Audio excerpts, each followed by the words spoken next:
Now, minutes into the meeting between US President Donald Trump and Ukraine's President Volodymyr Zelensky, a verbal clash broke out between both leaders at the Oval Office. An extraordinary shouting match ensued between the leaders as the international media watched in utter disbelief. Zelensky was visiting the White House and engaging with the US President as part of the US's efforts to end the conflict between Ukraine and Russia. But here's what followed. I'm talking about the kind of diplomacy that's going to end the destruction of your country. Yes, but if you Mr. are not President, strong... Mr. President, with respect, I think it's disrespectful for you to come to the Oval Office and try to litigate this in front of the American media. Right now, you guys are going around and forcing conscripts to the front lines because you have manpower problems. You should be thanking the President for trying to bring an end to this conflict. Have you ever been to Ukraine that you say what problems we have? I have been to. Come once. I've actually watched and seen the stories, and I know what happens is you bring people, you bring them on a propaganda tour, Mr. President. Do you disagree that you've had problems bringing people into your military? We have problems. And do you think that it's respectful to come to the Oval Office of the United States of America and attack the administration that is trying to prevent the destruction of your country? A lot of questions. Let's start from the beginning. Sure. First of all, during the war, everybody has problems, even you, but you have nice ocean and don't feel now, but you will feel it in the future. God bless. You don't know that. God bless. You God bless. You will not have a war. Don't tell us what we're going to feel. We're trying to solve a problem. Don't tell us what we're going to feel. I'm not telling you. Because you're in no position to dictate that. Remember this. You're in no position to dictate what we're going to feel. We're going to feel very good. You will feel influence. We're going to feel very good and very strong. You will feel influence. You're right now not in a very good position. You've allowed yourself to be in a very bad position, and he happens to be right about it. From the very beginning of the war. You're not in a good position. You don't have the cards right now. With us, you start having cards. Cards. Right now, you don't. You're playing cards. Mr. President. You're playing cards. Serious. You're gambling with the lives of millions of people. You're gambling with World War III. You're gambling with World War III. And what you're doing is very disrespectful to the country, this country. That's back to you. Far more than a lot of people said they should have. Have you said thank you once? A lot of times. No, in this even entire today, meeting, you said thank even you. Today. You went to Pennsylvania and campaigned for the opposition in October. Offer some words of appreciation for the United States of America and the president who's trying to save your country. Joining us at this point is Glenn Carl, former U.S. intelligence officer. I'm also being joined by Raymond Vickery, former U.S. Assistant and Secretary of Commerce. Thank you for joining us. Firstly, let me bring in Mr. Carl. This sort of heated argument is unprecedented in diplomacy, and it's quite shocking, sir. Well, it is. It is shocking, but it's not a surprise at all. Anyone who has spent perhaps 30 seconds watching Donald Trump realizes that he's a boor. He plays to the camera. He has never listened to a word that anyone has said. And this was a clear setup to demean Zelensky and, frankly, carry the water for Vladimir Putin. Right, and Mr. Vickery, after this heated exchange in the White House, can we expect a change in the U.S.'s military aid to Ukraine now, including supply of weaponry? Well, thanks very much for having me. This has been a very disappointing day in Washington. And it seems to me that it shows the lack of wisdom in trying to conduct international diplomacy like it's a real estate deal. That's the way in which Trump has tried to play this in a personal way. He tried it during his first term with the head of North Korea. That didn't work out. And he's going at it again. Unfortunately, evidently, my information is that he didn't really like the deal on the minerals and therefore took the earliest opportunity to blow it up.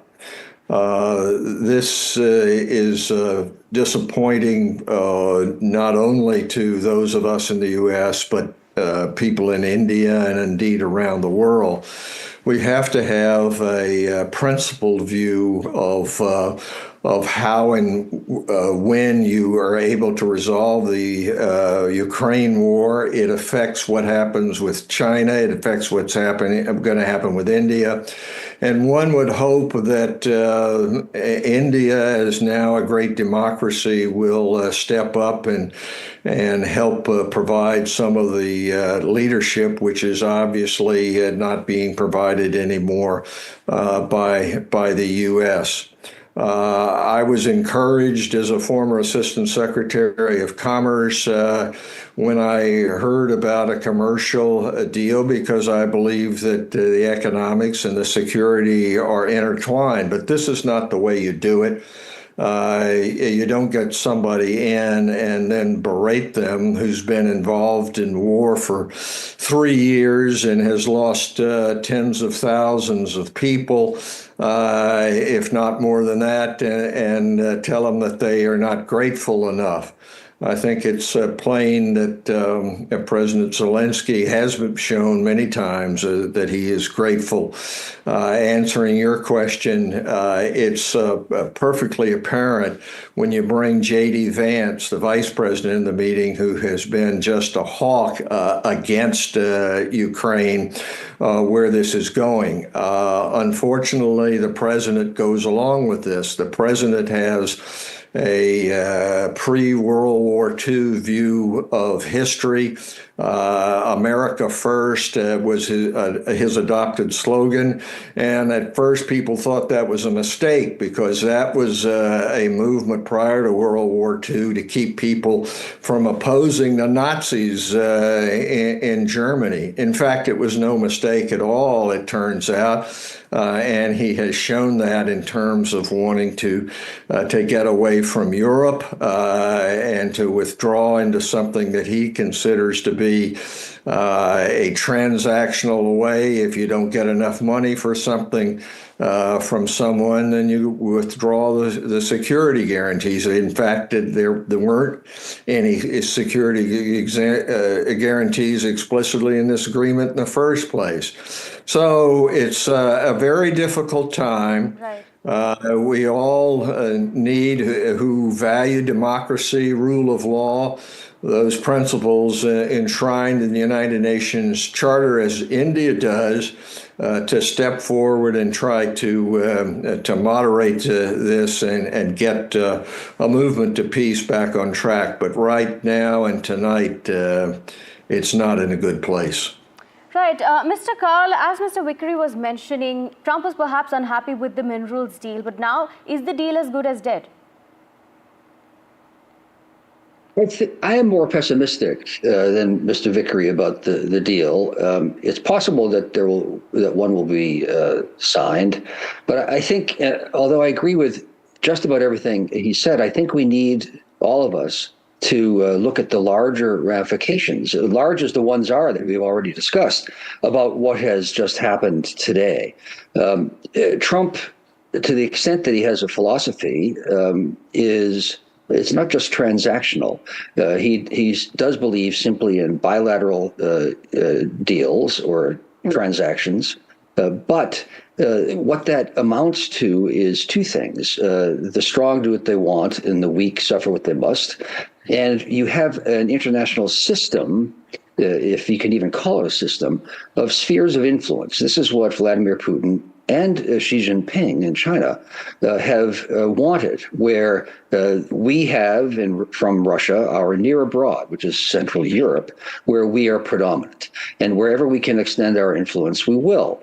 And the U.S. can have its sphere, do what it wishes to Panama, and China will dominate the Pacific and whatever more it can through international fora, because China is a more international player than Russia, or buys into the international system. This means the end of the world we have known for 80 years. It is one of the historic turning points, days, this catastrophe in the Oval Office. Is terrible for Ukraine. It's terrible for the United States, for American democracy, for the Western Alliance, and all countries that think that bilateral deals might work out, be it a large, strong country like India or a weak country like Burundi in Africa, I think are misleading themselves.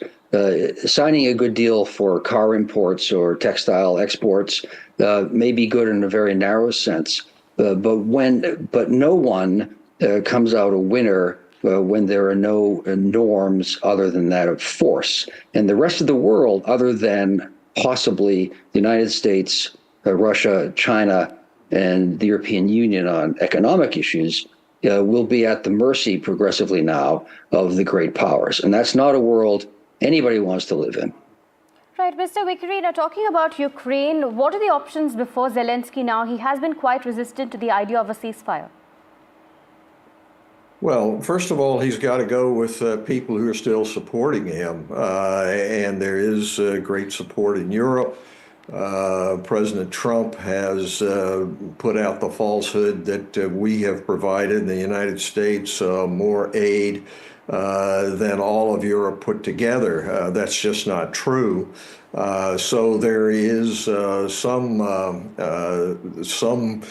support there that he can get. It seems to me that he is going to have to pull together as much of the coalition which President Biden had helped pull together to be able to go forward. There's going to have to be, sure, some sort of deal, but it cannot be without some security guarantees. You know, Neville Chamberlain went to Munich in 1938 and said we have peace for our time by giving away large portions of Czechoslovakia. And there seems to be some view in the Trump camp that this sort of bilateral approach, you can have peace for our time by throwing Ukraine under the bus. That is proven by history not to be the case. So it's a very difficult time, and I don't think President Zelensky has really good options, but it is plain that he has to pull together what he can, continue the fight, and then hope that somehow that Ukraine is going to get a seat at the table, and there will be more than just an abandonment of Ukraine. You know, President Trump had said he would solve this problem on his first day, really after he was elected. Of course, that's like a lot of untruths, and the only way this is going to be able to end is by working over a period of time with principles which are enshrined in the UN Charter. Right, thank you, Mr. Vickery and Mr. Kaul, for joining us and sharing your thoughts on this development.